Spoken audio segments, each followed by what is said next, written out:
एक दिवस लीलाला आला कंटाळा. तिला वाटलं ताईंनी शाळा करू नको बोलू, माईंनी शाळा करू, आईंनी शाळा करू नको करू, माईंनी शाळा करू, लीलाला लीला शाळा नदी बाळा. लीला परत नदीकडे गेली. नदी पण नदी बोलणार कशी बोलणार. नदी ग नदी मला वाटते शाळा बुडू का ग जा बुडव जीव नदी बुडव अशी परवानगी दिली की तू बुडवत जा. लीला दिवसभर नदीकाठी खेळत बसली. लीला घरी आली.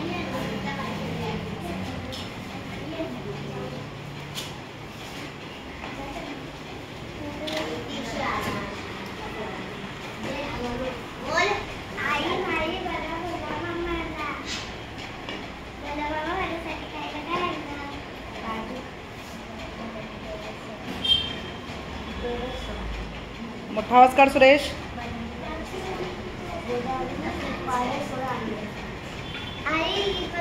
संध्याकाळी आल्यावर देव असते.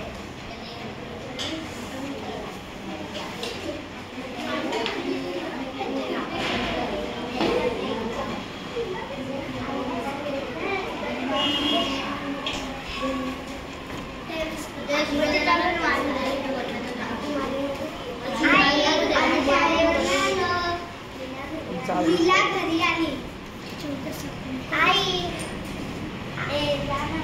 आई पेढे कुठे आहेत? शिंकणाच्या बुट्टीत डबा ठेवला. मोठा आवाज काढा की कसं रेकॉर्डिंग होणार. आवाज कसा ऐकू येणार. आई आता पेढेच नाही. असं कसं होईल. ए नीला नीला काय ग आई पेढे कुठे गेले म्हणजे कुठे गेले. तूच ना म्हणाली नको खाऊ. मग मी माईला विचारले नको खाऊ. मग मी नदीबाईला विचारले. नदीबाई बोलली की लीला ग लीला पेढा आहे सोडा तू घे आट आणि मला दे आट. तू बदल पेढे नदीत टाकलेस मूर्ख उठली. मग लीलाशी कशी बोलते बोलणार नदी. नदीबाई तुझ्याशी कशी बोलते.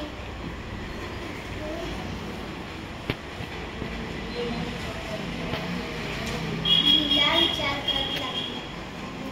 मला कळलं आता आई माहीत आहे मी कवाच नदीकडे जात नाही. अशी परवानगी देते की कवाच मी जाणार नाही. आता माझी चुकी झाली. आता मी कवाच जाणार नाही.